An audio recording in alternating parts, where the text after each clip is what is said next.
हगवणेच्या वकिलाकडून वैष्णवीच्या चारित्र्यावर संशय। वैष्णवी एका व्यक्तीसोबत चॅट करत असल्याचा दावा। चॅटिंग करताना वैष्णवीला घरच्यांनी पकडल्याचा कोर्टात युक्तिवाद।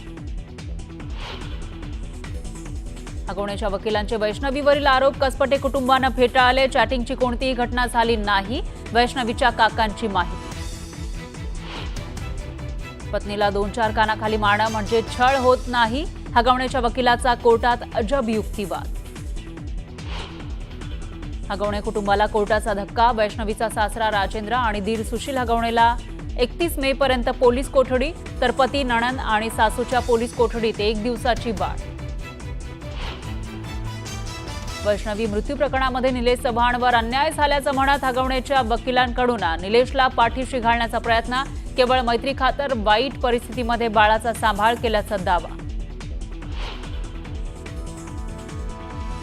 आमचे कौटुंबिक वाद राजकारणासाठी वापरू नका, परिणय फुकेंच्या आईचं सुषमा अंधारे रोहिणी खडसेंना आवाहन, तर आरोप खोटे असल्याचंही रमा फुकेंचं स्पष्टीकरण।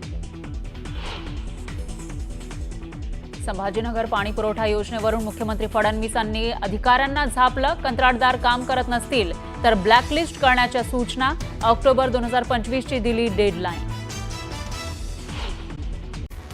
हगवणे कुटुंबियांच्या पोलीस कोठडीत वाढ झाली आहे। राजेंद्र हगवणे आणि सुशील हगवणेला 31 मे पर्यंत पोलीस कोठडी सुनावण्यात आली आहे। वैष्णवीचा नवरा शशांक हगवणे, सासू लता हगवणे आणि नणंद करिश्माला 1 दिवसाची पोलीस कोठडी सुनावण्यात आली। हगवणेच्या वकिलाकडून वैष्णवीच्या चारित्र्यावर संशय घेण्यात आला। वैष्णवी एका व्यक्तीसोबत चॅट करायची, ते घरच्यांनी पकडलं होतं, असा युक्तिवाद आरोपीच्या वकिलानं कोर्टात केला। हगवणेच्या वकिलांचे वैष्णवीवरील आरोप कसपटे कुटुंबानं फेटाळले। चॅटिंगची कोणतीही घटना झाली नाही, अशी माहिती वैष्णवीच्या काकांनी दिली।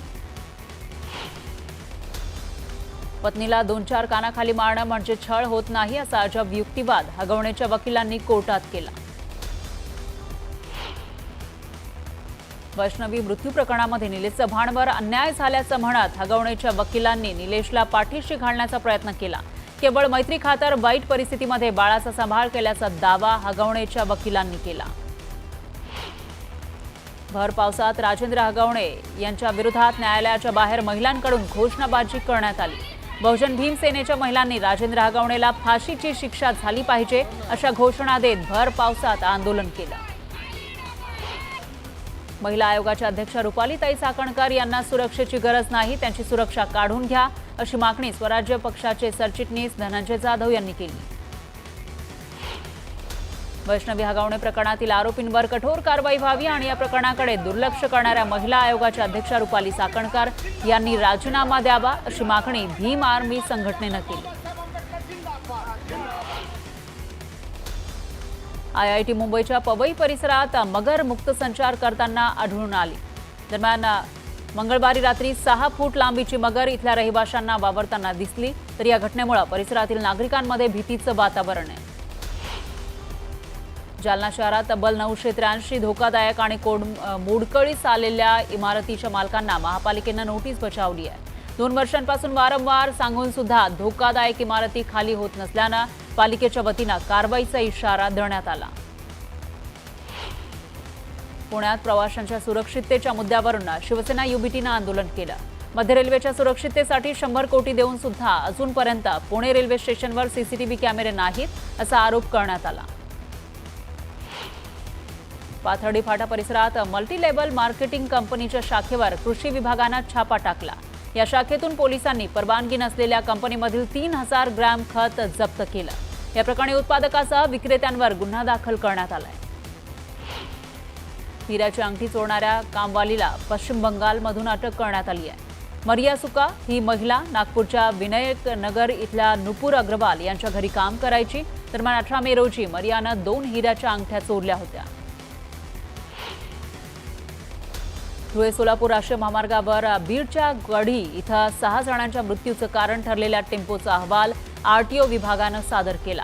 उड्डाणपूल उभारणीमध्ये तांत्रिक चुका झाल्या। ज्या ठिकाणी हा अपघात झाला त्या ठिकाणी 2 उड्डाणपूल एकत्र जोडले गेले, त्यामुळे या ठिकाणी पाणी साचतं। हे पाणी वाहनांच्या काचांवर आल्यानं अपघाताचा धोका वाढतो, असं अहवालात स्पष्ट करण्यात आलंय।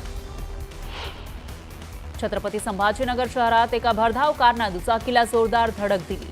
हिट अँड रनच्या घटनेचा हा थरार सीसीटीव्हीमध्ये कैद झाला.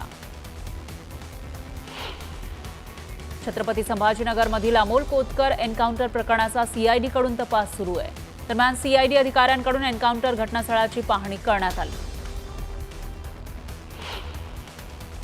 गुहागरमधील देवघर इथं सासऱ्यानं लैंगिक छळ केल्याची तक्रार गुहागर पोलीस ठाण्यात नोंदवण्यात आली.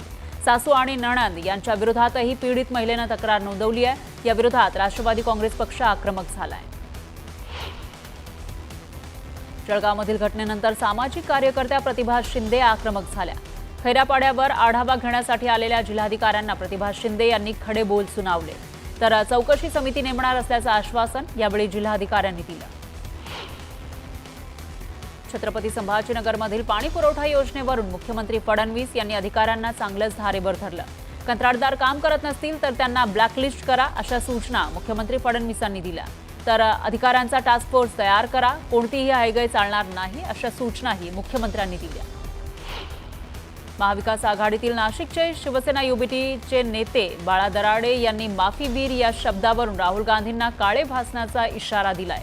यावर काँग्रेसच्या ओबीसी विभागाचे प्रदेशाध्यक्ष भानुदास माळी यांनी तुम्ही काळं फासणार असाल तर आम्ही त्यापुढे जाऊ असा इशारा युबीटी गटाला दिला. मुंबईच्या वांद्रे परिसरात भाजप नेते आशिष शेलार यांच्या विरोधात ठाकरेंच्या शिवसेनेकडून जोरदार बॅनरबाजी करण्यात आली. बॅनरवर आशिष शेलार यांचा बाताशीष शेलार असा उल्लेख करण्यात आला. जळगाव जिल्ह्याच्या औद्योगिक विकासाला चालना देण्यासाठी उद्योग मंत्री उदय सामंत यांच्या अध्यक्षतेखाली बैठक झाली. जळगावचा महाराष्ट्र औद्योगिक विकास मंडळाच्या D+ झोनमध्ये समावेश करण्यावर या बैठकीत सविस्तर चर्चा झाली. यावेळी पालकमंत्री गुलाबराव पाटीलही उपस्थित होते. मुख्यमंत्री फडणवीस उद्या हिंगोली दौऱ्यावर असतील. दौऱ्यादरम्यान फडणवीसांच्या हस्ते विविध विकास कामांचं लोकार्पण केलं जाणार आहे. रामलीला मैदानावर शेतकरी आणि महिला मेळावा होणार आहे. मुंबईत उद्धव ठाकरेंवर टीका करण्याचा भाजपनं दिलेला टास्क नारायण राणेंनी थोडे दिवस बाजूला ठेवावा. मुंबईच्या विकासावर बोलण्यापेक्षा आपल्या मतदारसंघात काय चाललंय हे पाहण्यासाठी नारायण राणेंनी लवकरच सिंधुदुर्ग जिल्ह्यात यावं असा खोचक टोला माजी आमदार वैभव नाईक यांनी लगावला. काँग्रेसचे प्रदेशाध्यक्ष हर्षवर्धन सपकाळ यांनी नांदेड इथल्या सचखंड गुरुद्वारामध्ये जाऊन दर्शन घेतलं. गुरुद्वारा बोर्डाकडून त्यांचा सत्कार करण्यात आला. अहिल्यानगर जिल्ह्यातील अनेक तालुक्यांमध्ये जोरदार पावसाच्या सरी कोसळल्या. कोपरगाव, राहता आणि अकोले तालुक्यातील धरण पाणलोट क्षेत्रामध्ये कोसळणाऱ्या पावसामुळे भंडारदरा, निळवंडे धरणासह मुळा धरणाच्या पाणी पातळीत वाढ झाली आहे. शिरूर तालुक्यातील करंदी इथं ढगफुटीसारखा पाऊस झाला. ओढे, नाले, दुथडी भरून वाहत आहेत. या पाण्यातून दुचाकीस्वार आपला जीव धोक्यात घालून प्रवास करतायत. पाण्यातून प्रवास करू नका असं आवाहन करण्यात आलं तरी सुद्धा स्थानिक आपला जीव धोक्यात घालताना दिसून आले. गुहागरला पावसानं झोडपून काढलंय. वादळी वाऱ्यासह झालेल्या पावसामुळे झाडं उन्मळून पडली, त्यामुळे वाहतूक विस्कळीत झाली होती. नागपूर शहरातील विविध भागांमध्ये विजांच्या कडकडाट आणि वादळी वाऱ्यासह पुन्हा पाऊस झाला. अर्धा तास झालेल्या पावसामुळे जनजीवन विस्कळीत झालं. शहापूर तालुक्यात विश्रांतीनंतर पुन्हा पावसानं हजेरी लावली. पावसामुळे उन्हाळी भात शेतीला फटका बसलाय. शेतीचं मोठं नुकसान झालं. विदर्भातील गडचिरोली जिल्ह्यात मान्सून दाखल झाला. आज आणि उद्या गडचिरोली जिल्ह्यात जोरदार पावसाचा अंदाज आहे. तर 30 मे नंतर मान्सूनचा प्रवास थंडावणार असाही अंदाज आहे. त्यामुळे आता पेरणी न करता 15 जूनपर्यंत वाट बघावी असा सल्ला हवामान विभागानं दिला. वाशिमच्या मंगरुळपीर तालुक्यामध्ये वादळी वाऱ्यासह जोरदार पाऊस झाला. वादळी वाऱ्यामुळे 25 ते 30 शेतकऱ्यांच्या सोलार पंपच्या पॅनलचं मोठं नुकसान झालं. पावसामुळे डोंबिवलीमधील MIDC भागामध्ये पाणी शिरलं. नाले तुंबल्यामुळे नाल्यांमधील पाणी रस्त्यावर आलं. त्यामुळे रस्त्यांवर पाणीच पाणी पाहायला मिळालं. बीडच्या आष्टी तालुक्यातील पाटसरा इथं पावसामुळे तब्बल 10 एकरवरील केशर आंब्याच्या बागेचं नुकसान झालं. दरम्यान आपली व्यथा सांगताना मुक्ताबाई गर्जे या महिला शेतकऱ्याला अश्रू अनावर झाले. मुंबई नाशिक महामार्गावरील भिवंडीच्या रांजनोली नाक्याजवळील रस्त्यांवर पाणी साचलं. त्यामुळे वाहन चालकांना मोठी कसरत करावी लागली. पुणे शहरासह जिल्ह्यात गेल्या 2 ते 3 दिवसांपासून मुसळधार पाऊस पडतोय। याच मुसळधार पावसामुळे पुणे शहराला पाणी पुरवठा करणारे खडकवासला धरण आता निम्म भरलंय। यंदा मान्सून लवकर आल्यामुळे आणि सततच्या मुसळधार पावसामुळे मे महिना संपण्यापूर्वीच खडकवासला धरण हे 49% भरल्यामुळे पुणेकरांची चिंता मिटली आहे। बीडच्या आष्टी तालुक्यामध्ये आज पुन्हा जोरदार पावसाने हजेरी लावली। आठवडाभरापासून आष्टी तालुक्यात दमदार पाऊस झाला। या पावसात नदी नाल्यांसह काही तलाव ओसंडून वाहत आहेत। अकोला जिल्ह्यामध्ये वादळी वाऱ्यासह झालेल्या पावसामुळे फळबागांचं मोठं नुकसान झालंय। वादळी वाऱ्याने शेतातील लिंबूची झाडं अक्षरशः उखडून पडली। गेल्या 8 दिवसांपासून पडत असलेल्या पावसामुळे कोकण किनारपट्टी भागाला या पावसाने झोडपून काढलेला आहे। पावसामुळे रत्नागिरीला पाणी पुरवठा करणारे शीळ धरण ओव्हरफ्लो झालं। त्यामुळे आता रत्नागिरीकरांचा पाण्याचा प्रश्न सुटणार आहे। बीड जिल्ह्यामध्ये गेल्या 15 दिवसांपासून अवकाळी पावसाने धुमाकूळ घातलेला आहे। दरम्यान बीडमधील प्रसिद्ध असलेला कपिलधार धबधबा ओसंडून वाहू लागलाय। पर्यटकांची पावलं या धबधब्याकडे वळताना दिसतायत। पुणे जिल्ह्यात पडलेल्या मुसळधार पावसाने कांदा पिकाचं मोठं नुकसान झालंय। आंबेगाव तालुक्यातील पोंदेवाडी इथल्या निलेश पडवळ या शेतकऱ्यानं बराकीमध्ये ठेवलेला 125 पिशवी कांदा पावसाने भिजला। सिंधुदुर्ग जिल्ह्यामध्ये पावसामुळे शेतकरी आर्थिक अडचणीत सापडलाय। कुडाळ तालुक्यातील तळ्याचे टेंब हुमरमळा अनाव या क्षेत्रामध्ये 4 हेक्टर शेतातील भुईमूग, नाचणी, चवळी या पिकांचं प्रचंड नुकसान झालंय। 3 दिवसाच्या विश्रांतीनंतर मनमाड शहराला पावसाने झोडपून काढलं। मुसळधार पावसाने शेतात पाणीच पाणी साचलं, तर धुवाधार पावसाने जनजीवन विस्कळीत झालं। कोल्हापुरातील इंगळी गावात भूस्खलन होऊन 20 ते 25 घरांना धोका पोहोचलाय।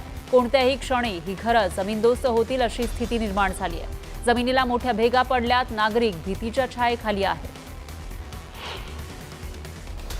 सिंधुदुर्ग जिल्ह्याला रेड अलर्ट जारी करण्यात आलाय। सिंधुदुर्ग जिल्हा प्रशासन सज्ज झालं आहे। जिल्हावासियांना सतर्कतेचा इशारा देण्यात आलाय। चोपडा शिरपूर रस्त्यावर गलंगी गावाजवळ नाकेबंदी केली असता दरोडा टाकण्याच्या उद्देशाने आलेल्या आरोपींना ग्रामीण पोलिसांनी अटक केली। 2 मोटारसायकलवरील 4 जणांना अटक करण्यात आली आहे, तर 2 जण फरार झाले।